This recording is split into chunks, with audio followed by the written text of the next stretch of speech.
pour que tout le monde comprenne, l'attentat du 6 avril 1994, c'est comme si on devait faire un parallèle, c'est l'attentat de Sarajevo qui a déclenché la Première Guerre mondiale.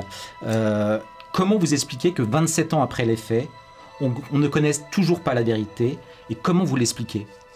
Écoutez, on connaît la vérité, mais on ne veut pas qu'on en parle.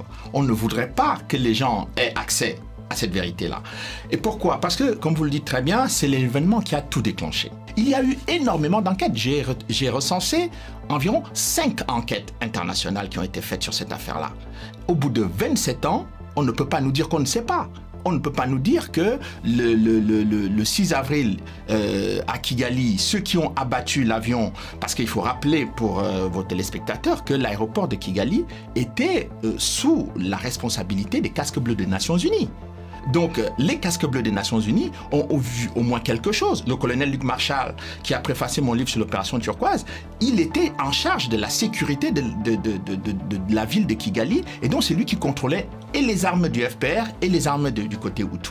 Donc, comment peut-on nous faire croire qu'on ne sait pas ça, ils veulent essayer de nous faire passer ça comme l'énigme de l'assassinat de Kennedy. Bonjour Charles Nana. Oui, bonjour. Alors nous sommes très heureux de pouvoir vous recevoir aujourd'hui, d'abord parce que vous n'êtes presque invité nulle part. Radio Notre-Dame et Sud Radio vous ont ouvert leur studio il y a quelques semaines, mais pour le reste c'est silence radio autour de votre livre. Votre travail gêne, dérange, au point que le 6 avril dernier, votre avocat, maître Philippe Prigent, a saisi le CSA, le Conseil supérieur de l'audiovisuel, d'une plainte contre France Média Monde et sa présidente, Marie-Christine Saragosse, pour discrimination et censure. En effet, Mme Saragosse a répondu favorablement à une demande d'association proche du régime actuel du président du Rwanda, Paul Kagame, exigeant que vous ne soyez plus reçu sur les antennes de France 24 et Radio France Internationale. Quel est votre tort, sinon votre crime, pour que beaucoup se refusent à vous donner la parole aujourd'hui? Eh bien, parce que, d'abord, moi, je vous remercie de me donner la parole. C'est tout simplement parce que j'essaye de traquer la vérité, où qu'elle se trouve. Que ce soit du côté français, des Américains, des Anglais, du FPR, de l'ancien régime, j'ai essayé de traquer les faits. Et je n'avais pas, il faut quand même rappeler que je suis venu, en tout cas par hasard, dans le dossier du Rwanda. Je n'ai jamais été proche ni de l'ancien régime, ni du nouveau régime. Et je n'avais pas d'amis dans ces milieux-là. Donc, ce qui m'a surpris, c'est que 2 chefs d'État africains ont été tués avec l'ensemble de l'équipage français et personne ne voulait en parler. On reviendra à cette affaire et qui est le cœur de votre nouveau livre, mais, voilà. Mais pourquoi, avant même que votre livre ne paraisse, vous étiez déjà l'objet d'une censure de la part des médias français, dont en l'occurrence France 24 et Radio France Internationale? Mais pourquoi cette censure? Oui, mais c'est parce que d'abord je venais parler de ces livres, mais surtout j'ai remis en cause dans un livre scientifique qui était préfacé quand même par le colonel Luc Marshall, qui était le commandant des casques bleus belges au Rwanda au moment des faits. Donc c'est un Belge, donc il a préfacé mon livre parce qu'il a constaté que tous les éléments que j'apportais étaient sourcés, documentés. J'étais quand même parmi les rares chercheurs à avoir consulté les archives du Conseil de sécurité, où j'ai découvert énormément de choses, parce que l'opération turquoise avait été réalisée, était une décision du Conseil de sécurité de l'ONU. Donc, on ne pouvait pas me soupçonner de venir à la légère dire des choses qui relevaient de mes sentiments ou de mes intuitions. Mais c'est le fait qu'ils étaient conscients que j'avais découvert un certain nombre d'éléments, d'informations qui allaient remettre, je dirais très sérieusement, la version officielle de l'histoire du Rwanda, de la tragédie rwandaise, eh bien, le contraire de ce qui est vendu dans les médias français depuis plus de 25 ans. Et ça, ce n'était pas très agréable, ni pour le régime de Kigali, ni pour tous ses alliés en France. Et donc, ils se sont tous mobilisés, m'accusant d'être poursuivi par la justice. J'ai jamais été poursuivi par la justice. Paul Kagame vous a poursuivi avant. Mais oui, lui, il m'a poursuivi en France et il a abandonné quand même sa plainte, un chef d'État. Écoutez, j'avais quand même pas une petite plainte, j'avais la plainte du président de la République et de l'État rwandais Pourquoi de l'État rwandais? Parce que M. Kagame considérait que j'avais mis en cause les forces de défense du Rwanda, alors qu'il s'agissait en fait des rebelles qu'il dirigeait en 1994. Donc c'est la remise en question où je ne l'ai pas fait volontairement, mais ce sont les faits que je découvre et tous les documents que je mets sur la place publique qui font de moi la personne qui ne doit pas s'exprimer, que l'on ne doit pas entendre. Alors pour ceux qui ne vous connaissent pas encore, Charles Onana, vous êtes docteur en sciences politiques, spécialiste des crises qui minent l'Afrique des Grands Lacs et des conflits armés. Depuis bientôt 3 décennies, vous avez publié plusieurs ouvrages sur le Rwanda, la République démocratique du Congo. Vous veniez de l'évoquer à l'instant sur l'opération Turquoise. Et aujourd'hui, vous publiez une nouvelle enquête passionnante, touffue, dérangeante, sur un événement capital, puisque l'ONU considère que l'attentat commis le 6 avril 1994 contre l'avion Falcon 50 qui transportait 2 chefs d'État africains, leurs collaborateurs et 3 Français, membres de l'équipage de cet avion, abattus par un missile SAM 16, exactement, à l'approche de l'aéroport de Kigali, est l'élément déclencheur du génocide rwandais. Pour que tout le monde comprenne, l'attentat du 6 avril 1994, c'est comme si on devait faire un parallèle, c'est l'attentat de Sarajevo qui a déclenché la Première Guerre mondiale. Comment vous expliquez que 27 ans après les faits, on ne connaisse toujours pas la vérité, et comment vous l'expliquez? Écoutez, on connaît la vérité, mais on ne veut pas qu'on en parle. On ne voudrait pas que les gens aient accès à cette vérité-là. Et pourquoi? Parce que, comme vous le dites très bien, c'est l'événement qui a tout déclenché. Bon, vous avez dû constater qu'en France, on juge ce qu'ils appellent les génocidaires Hutus, on les arrête un peu partout, on en traque d'autres. Eh bien, on a persécuté, par exemple, un prêtre, le père Mouniachaka, en France pendant 25 ans, avec les chaînes de télévision publiques, France 2, etc., qui sont venus intervenir dans cette affaire. Eh bien, au bout de toutes ces années, le prêtre a été totalement acquitté de tous les chefs d'accusation. Mais entre-temps, il a vécu un véritable enfer sur le territoire français. Donc, comment expliquer que l'événement qui a déclenché toute la tragédie, eh bien, on ne veut pas chercher les gens qui ont commis cet acte-là? Eh bien, moi, j'ai essayé de le faire, modestement. Mais il y a d'autres qui ont essayé de le faire, notamment les juridictions internationales, le tribunal pénal international, le juge Bruguière, la justice espagnole, l'auditorat militaire belge. Il y a eu énormément d'enquêtes. J'ai recensé environ 5 enquêtes internationales qui ont été faites sur cette affaire-là. Au bout de 27 ans, on ne peut pas nous dire qu'on ne sait pas. On ne peut pas nous dire que le 6 avril à Kigali, ceux qui ont abattu l'avion, parce qu'il faut rappeler pour vos téléspectateurs que l'aéroport de Kigali était sous la responsabilité des casques bleus des Nations Unies. Donc, les casques bleus des Nations Unies ont vu au moins quelque chose. Le colonel Luc Marshall, qui a préfacé mon livre sur l'opération Turquoise, il était en charge de la sécurité de la ville de Kigali, et donc c'est lui qui contrôlait et les armes du FPR et les armes du côté Hutu.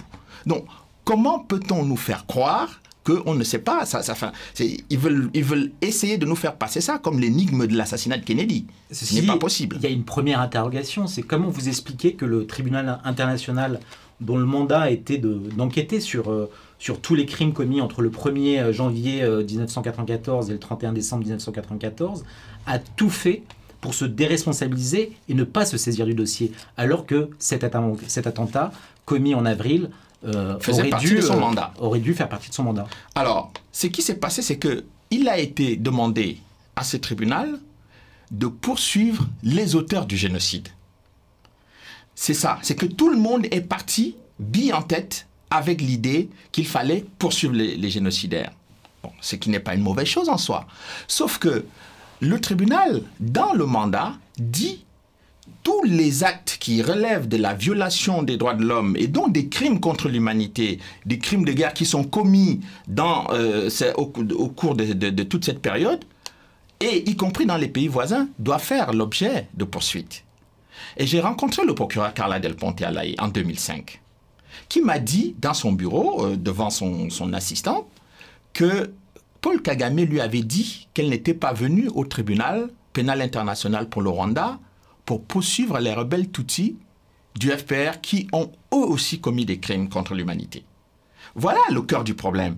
Et quand je suis revenu de cet échange avec le procureur Carla Del Ponte, et que j'ai publié mon livre en 2005 sur les secrets de la justice internationale, préfacé par Pierre Péan, eh bien, ça a été un silence total. Le livre, tout le monde en a parlé. Il y a eu les grands médias en Suisse en ont parlé, mais en France, rien. Donc, cela veut dire tout simplement que tous ceux qui soutiennent Kagame, qui l'ont mis au pouvoir, notamment les Américains, les Britanniques, et tous ceux qui sont impliqués dans ce dossier-là au niveau international, ne veulent pas que leurs hommes soient poursuivis par la justice internationale et encore moins par la justice française. Voilà le véritable problème. Et tant que les gens ne vont pas comprendre cette articulation-là, du fait qu'on a soutenu un individu qui est aujourd'hui impliqué dans les crimes en République démocratique du Congo, et donc il est établi que ces troupes pillent les richesses et le coltan qui sert à nos téléphones portables, etc., qu'il ne faut pas que ce monsieur soit poursuivi, on ne comprend rien à ce qui se passe. Donc on peut nous parler en France des auteurs du génocide, du fait que la France est impliquée dans le génocide ou qu'elle aurait commis des crimes au génocide. Ce n'est pas le sujet. Le sujet est celui qui a été l'auteur de cet attentat le 6 avril 1994 dont on ne veut pas parler, et pour lequel il ne faut pas qu'on arrête ou qu'on poursuive les auteurs, et qui est soutenu par des grandes puissances, et qui est impliqué aujourd'hui dans le pillage des richesses du Congo. Tant qu'on ne comprend pas cette articulation sur le plan géopolitique, on est à côté du sujet.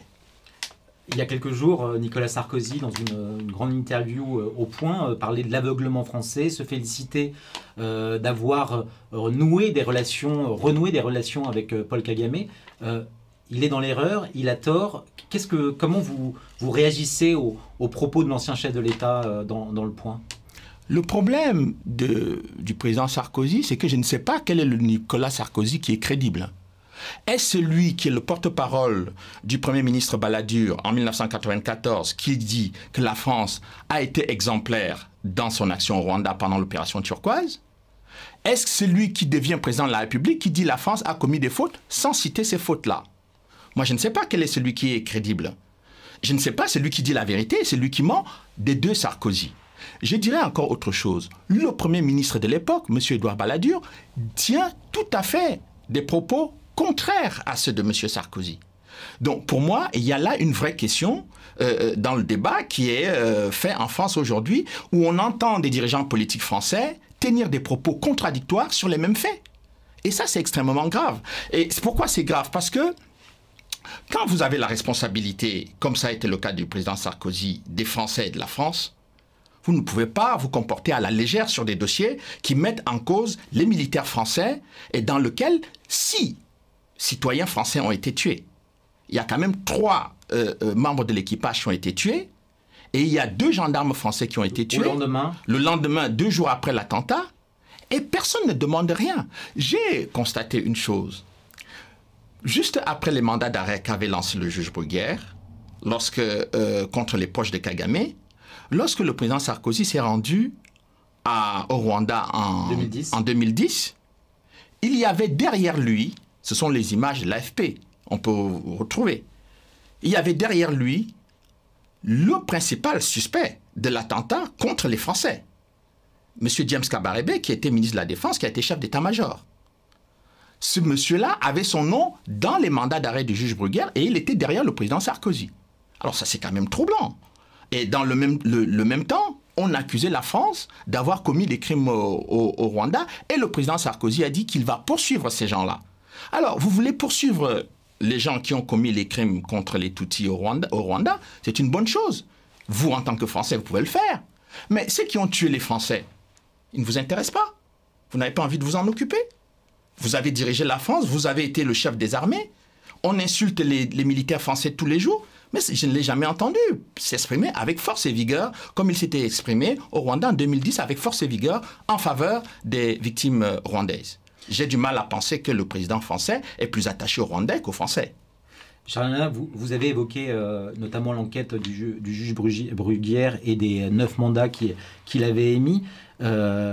Vous avez évoqué les 5 enquêtes qui ont été menées. 4 d'entre elles concluent finalement à la responsabilité d'un certain nombre de personnes. Comment vous expliquez que 27 ans après les faits, alors que plusieurs juridictions françaises et internationales ont enquêté, la justice française a prononcé un non-lieu dans l'affaire de cet attentat? Et qu'est-ce que dit ce non-lieu? Bon, alors, d'abord, je vais observer que la justice française tient un langage contradictoire, exactement comme les dirigeants politiques français. Ouais. C'est-à-dire que vous avez un juge qui est un juge reconnu comme, je dirais, le patriarche, le père de l'antiterrorisme en France, Jean-Luc Bruguière, qui a mené une enquête pendant 8 ans. Et au terme de ces 8 ans, il arrive à la conclusion qu'il y a de forts soupçons qui pèsent contre 9 personnes contre lesquelles il faut lancer des mandats d'arrêt. Son collègue, qui est beaucoup plus jeune, qui a quasiment été formé par lui, revient en 2010, quand le juge Bruguière prend la retraite. Le juge Trévidic. Le juge Trévidic. Il part à Kigali, parce qu'à Kigali, on reprochait au juge Bruguière de ne pas être allé sur place. Mais ce n'est pas parce qu'il n'est pas allé sur place qu'il n'a pas fait le boulot. Le juge Trévidic revient, il dit, moi j'ai un élément central, l'élément central c'est un rapport acoustique. Que dit le rapport acoustique? Il dit que les tirs sont partis du camp des militaires rwandais qui ont tué leur propre président. C'est quand même étrange de dire que le président rwandais était un extrémiste et les extrémistes décident de tuer leur président pour que le pouvoir revienne à Paul Kagame. Ça, c'est quelque chose que je ne comprends pas. Alors, que dit le non-lieu? Le non-lieu dit que on ne sait pas. Le juge Bruguière a dit « Moi, j'ai des soupçons contre 9 personnes ». Mais ceux qui viennent après lui, ils font un rapport, ils disent « On ne sait pas ». Et comment ils font ce rapport? Ils font ce rapport après le voyage de Nicolas Sarkozy et de Bernard Kouchner à Kigali, au mois de janvier et de février 2010. Après ce rapport, où le président Sarkozy disait qu'il faut tourner rapidement la page, on ne veut plus entendre parler de ces dossiers-là, et où Kouchner lui-même, très proche de Paul Kagame, est allé là-bas pour dire, bon écoutez, Paul Kagame nous avait, enfin, le régime de Kigali nous avait demandé de voir comment résoudre le problème des mandats d'arrêt du juge Bruguière. On a tout fait pour que les gens aient accès au dossier, et bon, finalement, bon, c'est terminé. C'est terminé avec le non-lieu. Voilà, je détaille ça, je vais un peu vite pour que les gens comprennent, mais je donne des détails, des dates, tout ce qui s'est dit, les échanges entre les uns et les autres sur ce dossier-là. Oui, parce qu'il faut préciser que dans votre livre, vous plongez dans les différentes enquêtes, vous les refaites quasiment allant interroger un certain nombre de témoins, de participants de ces enquêtes. Exemple. On n'est pas dans les spéculations. Non, j'ai pu accéder à beaucoup de dossiers et j'ai rencontré personnellement différents enquêteurs, notamment les enquêteurs de l'ONU. Je les ai rencontrés à 2 reprises au moins. Et le premier enquêteur, Michael O'Regan, il m'a expliqué les pressions qui ont été exercées sur le tribunal pour qu'il abandonne son affaire. Bon, et puis, prenons l'exemple simplement du lieu des tirs. On nous dit... Vous avez vu ça dans la presse française, les tirs seraient partis du camp appartenant aux éléments aux troupes du gouvernement rwandais. Le problème, c'est que le juge Trévidic n'a jamais interrogé le commandant du camp des troupes gouvernementales rwandaises. Lui, il m'a écrit et il témoigne dans le livre pour la première fois. Il a écrit au juge Trévidic, il a demandé à être auditionné. Jamais. On a jugé. Mais ce n'est pas normal que si vous dites que les tirs sont partis du camp militaire, vous interrogez quand même le responsable du camp militaire. Mais pire, il y avait dans ce camp militaire, ou en tout cas dans les environs du camp militaire, il y avait des éléments des casques bleus de l'ONU qui étaient des observateurs étrangers. Donc vous ne jugez même pas nécessaire d'interroger les observateurs du camp militaire gouvernemental avec les troupes de l'ONU qui étaient présentes là pour confirmer ou infirmer votre hypothèse. Enfin... toutes les demandes de contre-expertise proposées au juge Trévidic, il les a refusées. Il a balayé tout ça d'un revers de main parce qu'il avait son expertise acoustique. Parlons-en de l'expertise acoustique. Vous savez où elle a été faite? En France, dans le Loiret, je crois. Dans le Loiret. Donc, comment vous pouvez être dans le Loiret, faire des tests dans le Loiret pour nous expliquer d'où sont partis les tirs à 6000 km de la France, c'est-à-dire au Rwanda? Alors que la géographie n'est pas du tout la même. Le Loiret, c'est un terrain plat. la ville de Kigali, c'est une zone de montagne, c'est un terrain montagneux, donc des collines. Comment vous pouvez avoir une diffusion du son sur les missiles de la même manière sur un terrain plat que sur un terrain de colline? Et vous avez des absurdités. Tout ce qui est irrationnel dans la logique judiciaire, dans la logique de l'analyse politique, dans le comportement, je dirais, le plus rationnel qu'on peut faire dans une enquête, tout ce qui est irrationnel, vous avez ça dans le dossier de l'attentat du 6 avril 1994. Et ça n'a l'air de gêner personne. Et vous avez des gens qui insultent les uns et ils vous disent, oui, vous êtes négationniste, vous êtes ceci, vous êtes le suppôt de cela. Mais personne n'accepte une confrontation intellectuelle de haut niveau avec vous pour vous montrer, crayon à la main, où vous vous trompez. Moi, je suis le premier à être prêt à reconnaître là où je me suis trompé. Ça ne me dérange pas. D'ailleurs, on a toujours, beaucoup de penseurs ont toujours dit que la réflexion ou l'effort intellectuel commençait par l'erreur. Mais comment voulez-vous que les gens qui n'acceptent pas de confrontation intellectuelle avec vous passent le temps à vous insulter sur les réseaux sociaux un peu partout? Moi, je suis formé à l'esprit cartésien et je veux qu'on me démontre par A plus B que ici, monsieur Nana, vous vous êtes trompé. Et je n'aurai aucune honte, aucune gêne à reconnaître que je me suis trompé. Pour l'instant, personne n'est arrivé à me le démontrer, et donc je suis obligé de défendre au moins mon argumentation. On le sent ou on le pressent, mais par-delà les enjeux du Rwanda et au-delà même de la question des Tutsis et des Hutus et du génocide tragique qui a eu lieu, il y a des enjeux géopolitiques qui vont bien au-delà et qui dépassent ces simples questions tribales. Il est question de la place de la France, il est question de la place des États-Unis, il est question de la place de la Grande-Bretagne et d'autres. Vous l'avez déjà évoqué. Quels sont les enjeux principaux finalement autour de cette question rwandaise et de la République démocratique du Congo finalement? Alors, la question essentielle, c'est les richesses minières de la République démocratique du Congo. C'est pour cela que M. Kagame a été mis au pouvoir. On ne l'a pas mis au pouvoir parce qu'il était un démocrate. La preuve, c'est qu'il a passé 27 ans au pouvoir, alors que celui qu'il critiquait à l'époque, le président Habyarimana, a passé moins de temps que lui au pouvoir par rapport au nombre d'années que lui il a passé au pouvoir. Donc, il n'est pas venu là pour la démocratie. On constate également que de nombreux rapports sur les droits de l'homme sont accablants contre le régime de Kagame. Ça n'a pas été le cas sous le régime d'Habyarimana. Bon, donc, on ne peut pas venir nous convaincre aujourd'hui. C'est-à-dire qu'on a eu le temps de voir entre 1994 et 2021 ce qu'a été le régime de Kagame. Ses propres collaborateurs, tous ceux qui l'accompagnaient, sont en exil. Bon, enfin, une bonne partie est en exil aujourd'hui. Bon, que ce soit des militaires, que ce soit le Premier ministre, les ministres des Affaires étrangères, etc. Ils sont tous partis. Bon, eux-mêmes déçus de ce qu'ils ont soutenu. Donc, le but de tout ça, c'était de maintenir au pouvoir quelqu'un qui allait faire le job, comme disent les Américains.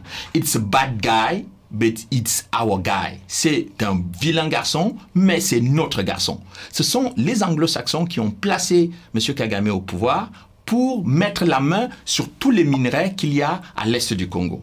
Et pourquoi? Parce que pour les États-Unis, en tout cas principalement, le coltan, qui est aujourd'hui un produit stratégique qui sert à l'aéronautique, à la fabrication des téléphones portables et des ordinateurs, c'est plusieurs milliards de dollars par an pour les multinationales américaines. C'est plusieurs milliards de dollars par an pour de nombreuses autres multinationales et c'est de plusieurs milliards de dollars pour les trafiquants. Donc voilà la raison essentielle pour laquelle la France s'est retrouvée en première ligne. Pourquoi? Parce que la France a soutenu les Hutus, donc qui étaient les perdants, et quand vous perdez la guerre, vous êtes traités comme les perdants. C'est-à-dire que les Français sont traités aujourd'hui comme les Hutus. La France, les États-Unis et la Grande-Bretagne ont joué contre la France et ont instrumentalisé l'affaire, la tragédie du Rwanda pour instrumentaliser le procès de la France, la fragiliser, l'effacer finalement de cette partie de l'Afrique. Écoutez, au moment de l'opération Turquoise était une mission du Conseil de sécurité qui demandait que c'était une force multinationale. Les Américains ont refusé de participer à l'opération Turquoise. Mais qu'est-ce qu'ils ont fait à côté? Ils ont créé l'opération Support Hope, qui était une opération humanitaire. Les Britanniques ont refusé de participer à l'opération Turquoise et ils ont créé à côté une opération avec le nom de code de opération Gabriel, qui était aussi une opération humanitaire. Et ces deux opérations-là, personne n'en parle. Mais ces opérations sont documentées. J'en ai parlé dans mon précédent livre sur Turquoise. Mais tous ces éléments sont des éléments qui montrent aujourd'hui qu'en République démocratique du Congo, vous avez la Chine qui est là, vous avez les Russes qui sont déjà en République centrafricaine, donc qui guettent attentivement ce qui se passe en République démocratique du Congo, vous avez les Américains et les Anglais qui sont présents à travers différents groupes, les multinationales, etc. Et puis la France qui a été éjectée de cet endroit par une mauvaise vision de la politique étrangère et de son positionnement géopolitique, veut reconstruire en quelque sorte son centre de gravité au Rwanda, le pays qui a claqué la porte à la francophonie et qui s'est retrouvé au Commonwealth. Mais une fois qu'il se retrouve au Commonwealth, que fait la France? La France décide de lui donner la francophonie. Aujourd'hui, on a une dame dont c'est Libération qui a publié un article accablant sur la corruption et le traitement qui est fait par la secrétaire générale de la francophonie en France. Donc, voilà une personne qui est en France pour son bien-être, mais qui s'occupe très peu de la francophonie et beaucoup moins, on voit très peu les actions de la francophonie. Donc aujourd'hui encore, on apprend que le président Macron va se rendre au Rwanda ce mois-ci. Après on va recevoir également Kagame en France. Mais écoutez, quand vous voyez ça, vous comprenez très bien que puisque les États-Unis soutiennent Kagame, que tout le monde soutient Kagame, eh bien, on ne va pas être les derniers à ne pas soutenir Kagame. Voilà la démarche qui est la démarche de la France. Ce n'est pas une démarche de défendre une position géopolitique dans un combat géopolitique qui n'est pas un combat sentimental. Mais vous avez des gens qui font des calculs individuels très personnels au détriment d'une vision nationale globale qui peut permettre aux gens de comprendre effectivement que un pays francophone qui a beaucoup de pays francophones autour, eh bien, au lieu de regarder vers la francophonie, il va regarder vers le pays qui crache sur les militaires français du matin au soir et qui a tourné le doigt à la francophonie. Vous parlez de calcul individuel, en l'occurrence, quel est-il ? Mais écoutez, je pense que dernièrement, vous avez dû voir dans le dernier document du président Sarkozy qu'il est allé passer ses vacances, il a fêté son anniversaire au Rwanda, ce qui est une très bonne chose. Mais je ne comprends pas qu'on tisse des liens avec le Rwanda, on se rapproche du Rwanda, mais on ne cherche pas à savoir la vérité sur qui sont ces gens qui ont tué quand même des Français dans un attentat terroriste. C'est une question fondamentale. Je ne comprends pas qu'on insulte des militaires français depuis de très nombreuses années. 2 chefs d'État africains sont tués, qui sont des chefs d'État francophones. Ça n'a l'air d'intéresser personne. Mais on va s'intéresser à la personne qui met constamment la France en cause depuis 25 ans, a un mépris profond pour tous les pays francophones qui l'entourent, et passe le temps à donner des leçons de morale, d'incompétence à tous les pays francophones qui sont autour pour que, effectivement, on ne regarde que lui, on ne voit que lui, on ne célèbre que lui. Et ça, c'est pour moi, je considère que là, les dirigeants français ne se font pas de la géopolitique, même s'ils veulent le faire croire. Parce que les dirigeants français, les dirigeants africains, qui regardent la France se comporter avec le Rwanda, ils voient, ils analysent. Ce ne sont pas des gens stupides. Et tous les Africains qui sont autour, tous les francophones, des millions de francophones qui regardent ça, ils se demandent, mais à quoi la France joue? Est-ce que demain, quand la France aura besoin des voix au Conseil de sécurité, les gens vont se mobiliser pour lui donner ces voix-là? Parce que ça, c'est des questions importantes qu'il faut analyser, qu'il faut avoir le courage d'aborder. Aujourd'hui, l'image de la France est détériorée dans l'Afrique francophone. Mais pourquoi? Elle va continuer à se détériorer si les Français ne se réveillent pas, si les dirigeants français ne changent pas leur logiciel. Et pour l'instant, leur logiciel est complètement bloqué sur Kigali.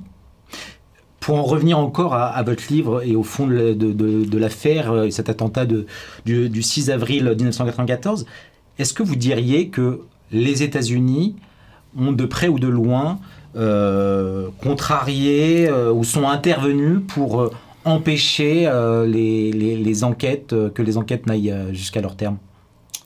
Très clairement dans le dossier espagnol.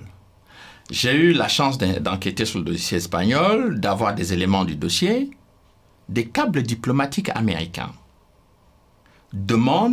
font pression sur l'Allemagne, sur la Grande-Bretagne, sur d'autres pays européens pour demander à ce que l'Espagne annule les mandats d'arrêt que le juge espagnol André Morales a lancés contre les proches de Kagame. Les dirigeants américains, les ambassadeurs, notamment l'ambassadeur des États-Unis à Madrid, a mobilisé non seulement ses collègues qui étaient sur place, mais est intervenu également auprès du ministre des Affaires étrangères espagnol pour que la justice espagnole cesse les poursuites contre les proches de Kagame. Les Anglais, le substitut du procureur anglais s'est rendu à Madrid pour aller voir le juge espagnol André Morales pour lui demander de signer des documents disant que finalement les mandats d'arrêt contre les Espagnols, contre les proches de Kagame peuvent être abandonnés. Le juge a refusé de signer le document.